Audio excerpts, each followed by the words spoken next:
In this video, we're going to start talking about percent composition and empirical formulas. Before I get into that, I do want to just review chemical formulas real quickly. We've been using chemical formulas quite a bit already this semester, but I don't know that I've ever wrote it down and defined it for you. So chemical formula, that's when I write H2O, right? That would be the chemical formula for water.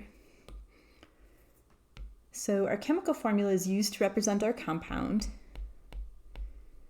right? It's the notation to show water. So used to represent a compound. And it gives the atomic symbol of the elements present and then a subscript indicating the number of each type of atom. So it gives the atomic symbol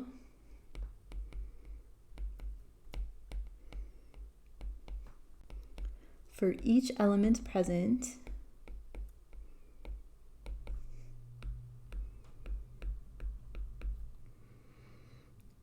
and a subscript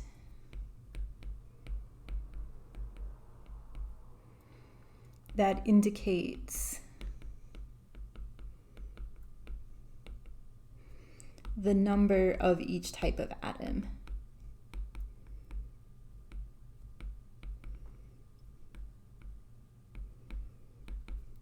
So if we put water back up here, right, my atomic symbol for hydrogen, my atomic symbol for oxygen, and then this subscript tells me I have 2 hydrogen atoms, and then even though I'm not showing the one, if there isn't a subscript, there's one of them, there's 1 oxygen atom. So 1 molecule of water, right, contains 2 hydrogen atoms and 1 oxygen atom.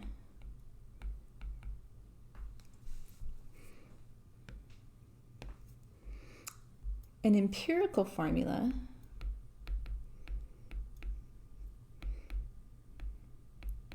and often an empirical formula is a little bit easier to understand if we compare it to molecular formulas.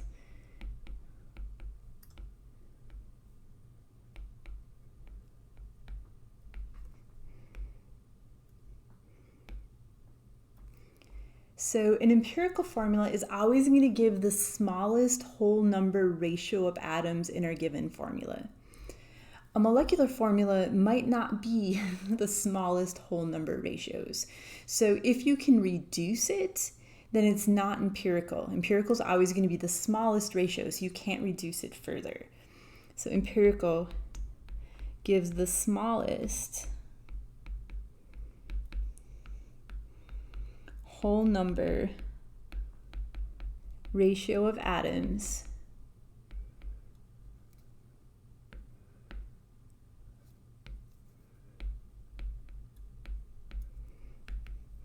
in a given compound. My molecular formula, this gives the actual number of atoms in the compound. And they can be the same. For example, water, if I write H2O, that is both the empirical formula and the molecular formula, right? 1 molecule of water actually has 2 hydrogen atoms for every 1 oxygen atom, and I can't reduce it. Remember, we can't have fractions of atoms, so I can't say H1O1/2, right? I can't reduce those numbers. An example where they're not the same, we could use our chemical formula for glucose. So my molecular formula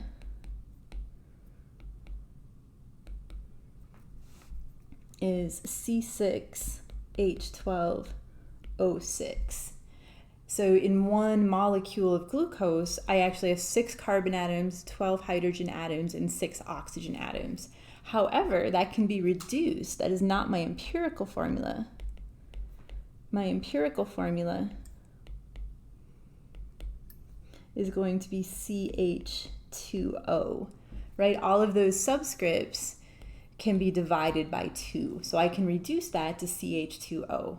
So that would be the empirical formula for glucose. The molecular formula, C6H12O6. So sometimes it's the same like water. Let's put water down.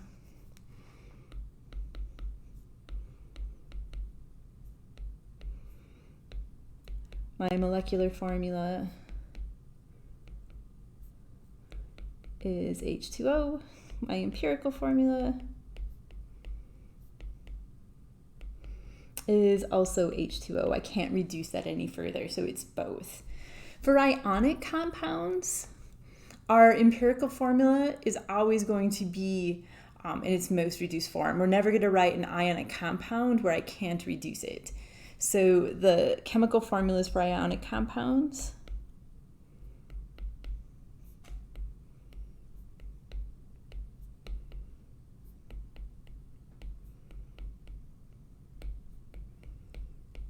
will always be empirical.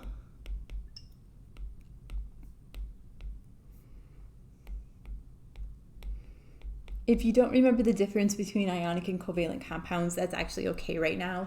We are going to spend a fair amount of time on those in chapter 3.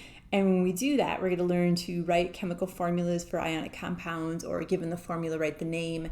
And it's always going to be in its most reduced form. If it's not, you're actually writing it incorrectly, because chemical formulas for ionic compounds are always empirical. And again, I will bring that back up in chapter 3 when we're doing it. For now, just really know the difference. Know that if you're given a chemical formula like this one, that is not empirical because I can reduce it. If I give you a molecular formula and you can't reduce it anymore, then it's also the empirical formula. So empirical, the smallest whole number ratio. Molecular, the actual number of atoms in that compound. So if you can take your molecular formula and reduce it further, it's not empirical until you do reduce it. The next one I want to talk about is mass composition, or percent composition, sorry. And it is percent mass composition. If the word mass isn't in there, or any word telling us what type of percent we're talking about, it is assumed to be mass. So percent composition, this is the mass percent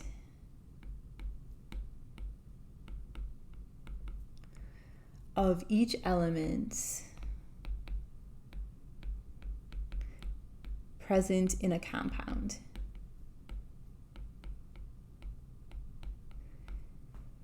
So what we're going to eventually be doing is, given the percent composition, be able to calculate the empirical formula, or given the empirical formula, be able to calculate the percent composition. I think it is a pretty straightforward calculation to go from empirical formula to percent composition, so we're going to do that first. And I think the easiest way is to just jump into an example. So we'll just start with water. We want to know what is the percent composition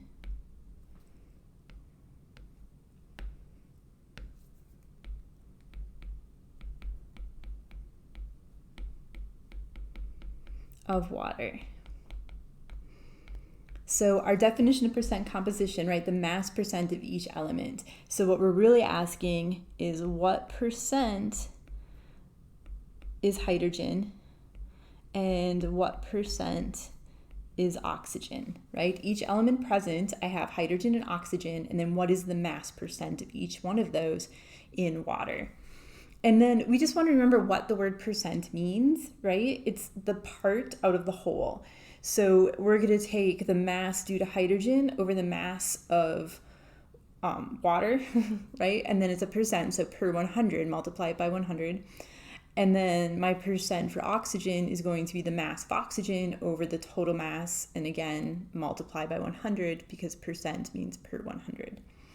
So essentially the way to calculate it is just going to be the molar mass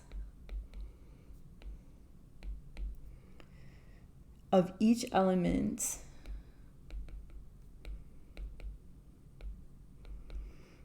multiply, this is on top, it's just easier to do the problem, but we'll try to write it out, multiplied by the number of atoms.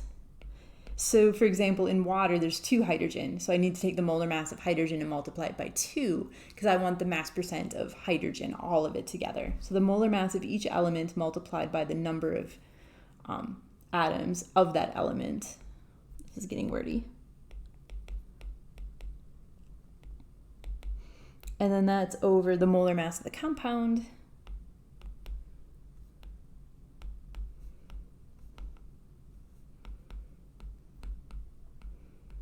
And then I didn't leave any room on the right, so we're gonna go sneak it in over here on the left, multiplied by 100, right? Because it's a percent is per 100, so don't forget to multiply that by 100 when you do it. So our problem, what I like to do is just calculate the molar mass kind of the long way. So hydrogen, I have 2 hydrogen atoms multiplying it by 1.01. So this is going to be the part on the top, molar mass for each element, so 1.01 grams per mole, multiplied by the number of atoms of that element, 2, right? H2O. And that gives me 2.02 grams per mole. And you can honestly, you could do atomic mass if you wanted instead and leave your units as atomic mass units because they're just going to cancel out. So if I have grams per mole on the top and grams per mole on the bottom, they're going to cancel and I'm not going to have any units in my answer. If I do atomic mass units on the top and atomic mass units on the bottom, they're going to cancel and I'm not going to have any units in my answer. So since numerically the value is the same for molar mass as it is for atomic mass, it honestly doesn't matter what units you want to write down when you do your work. Oxygen, there's one of them, 16.00. Again, remember, you can carry out more digits, just never carry out less than 2 digits after the decimal point. And then when I add those together, 18.02 grams per mole. So my percent for hydrogen is going to be the 2.02 on top. I'm going to divide that by the molar mass of my compound, which is the 18.02 grams per mole. And then I'm going to multiply that by 100. And I'm going to set them both up and then grab my calculator and do the work after. So for oxygen, right now it's this number, the 16 over 18.02, right? The molar mass of my compound multiplied by 100. And then again, my units are canceling. These guys are canceling. So I'm not going to have any units in my answer. They actually go away. I'm just going to have that percent sign. So I'm grabbing my calculator. Hopefully you guys are doing the same thing and you're going to play along or put me on pause if you have to. I get 11.2% hydrogen.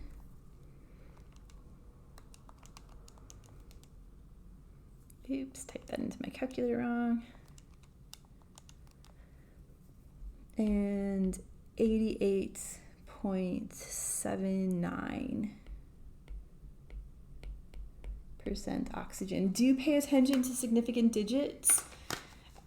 Significant digits are always going to be important. So for the first calculation I just did, I had 3 sig figs and then 4. So I wanted to have 3 in my answer.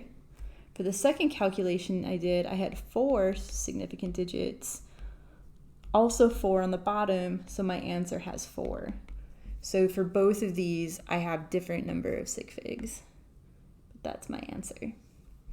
So it's both of those. If you had 3 different compounds, you would give me 3%, right? Mass composition, if we go back up, it's the mass percent for each element present.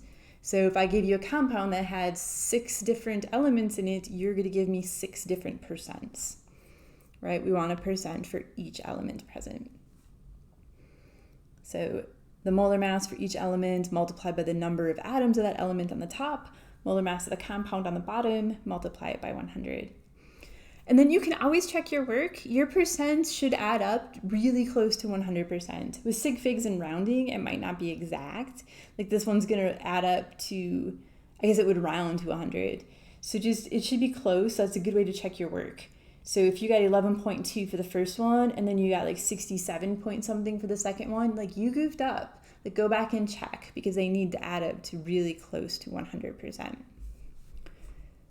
Let's do one more example.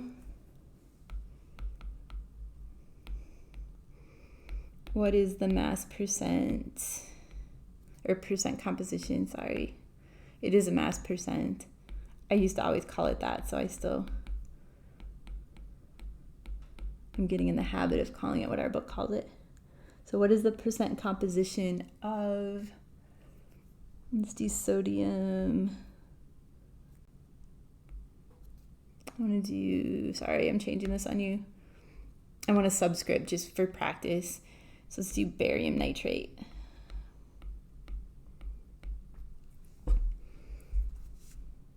So I have 3 different elements. I have barium, nitrogen, and oxygen. So when we're done, we're going to have 3 different percents.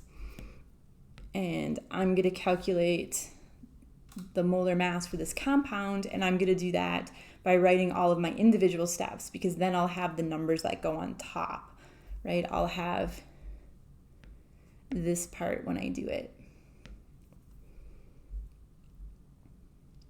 So barium, I have 1 barium, and I'm grabbing my periodic table here. I know some of them, but I don't know that one off the top of my head.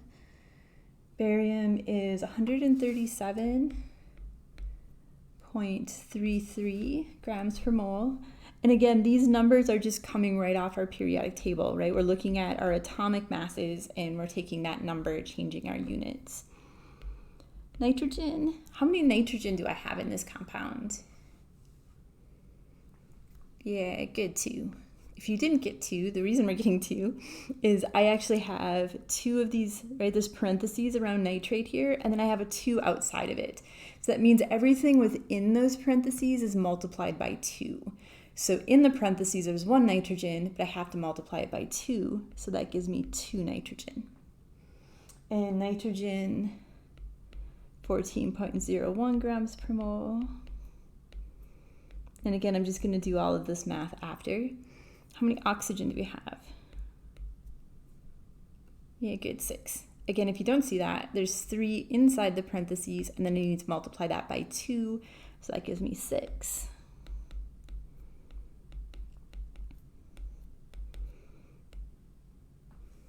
So I'm going to figure out the individual masses for each element, and then we'll add them together to get the compound's mass. So again, please grab your calculator. That one doesn't take a calculator. I guess neither does this one, right? We can do that in our head. Just double it. 16 times 6 we should be able to do. I just lose confidence when I'm multiplying something by 6, so I worked it out, but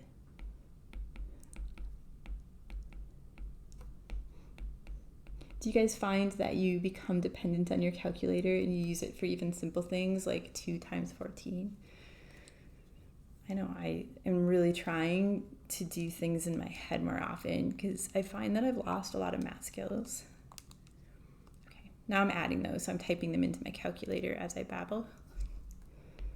And I got 261.35 grams per mole for my compound. And I'm just going to double check that. If I was in class, you guys would be playing along with your calculators, and then I would ask if anybody agrees with me, and you would check my work for me, but I can't do that. Oop, I multiplied. Sorry, hang on. 28.02. It never hurts to check your work. Yep, I got the same thing. Okay, so now we're just going to set up our percents. So for barium, it's going to be the 137.33 divided by 261.35. I know my units are just going to cancel, so I'm just honestly going to leave them off, right? It would be grams per mole on top, grams per mole on the bottom. They would cancel, and I would be unitless. For nitrogen, I'm going to take the 28.02 divided by 261.35. And then oxygen, 96.00 divided by 261.35. And then those are all multiplied by 100. So calculator again.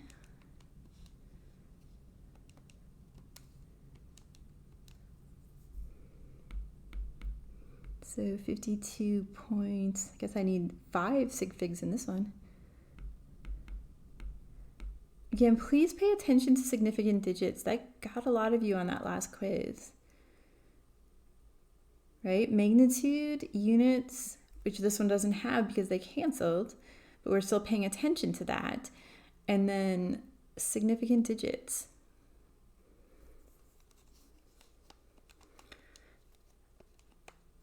I'm just doing the next one now.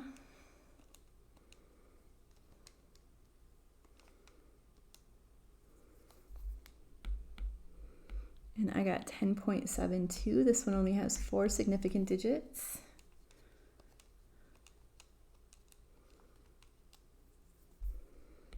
And 36.73, also 4 significant digits. So barium, nitrogen, and oxygen. And then again, they should add up to 100, so I'm just going to double check that real quick. And like I said, it might not be exact because of rounding significant digits, but it should be really, really close. So when I add these together, I actually got 99.996. So I'm feeling fairly confident that I punched it into my calculator correctly.